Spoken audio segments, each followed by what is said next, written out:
Polyclinic खोल लेंगे और उनसे बात करो कि आप लेक्चरर प्रोफेसर मेडिकल कॉलेज में क्यों नहीं बनते।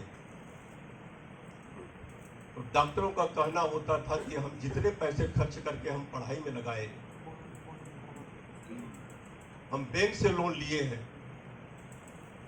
सरकारी नौकरी में जो सैलरी मिलती है उससे हमारा काम नहीं चल पाएगा। ये दुविधा की स्थिति है और इस स्थिति में आप लोग एक ऐसे वेलफेयर सोसाइटी का निर्माण किए हैं जिसमें सिर्फ मेडिकल डॉक्टर नहीं, मेडिकल के साथ आयुर्वेदिक, होम्योपैथी, सभी डॉक्टरों को आप लोगों ने लिया है।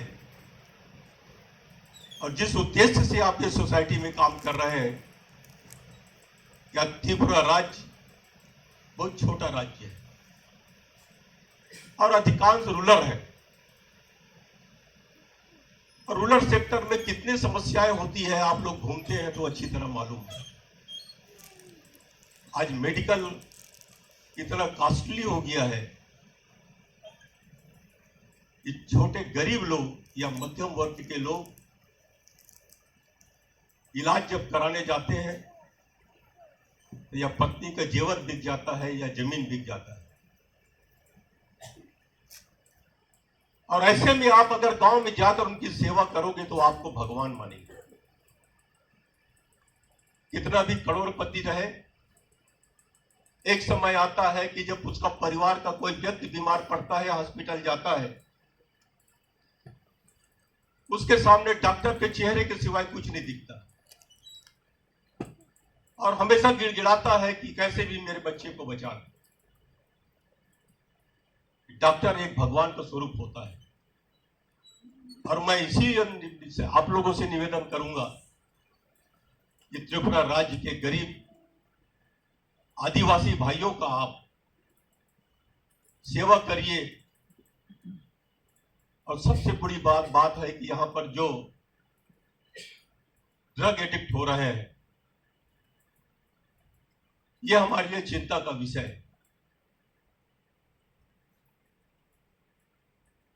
क्योंकि मैं इस मामले में बहुत काम किया हुआ हूं। मैं पिछले समय जब पार्लियामेंट में था उस समय सोशल जस्टिस का चेयरमैन था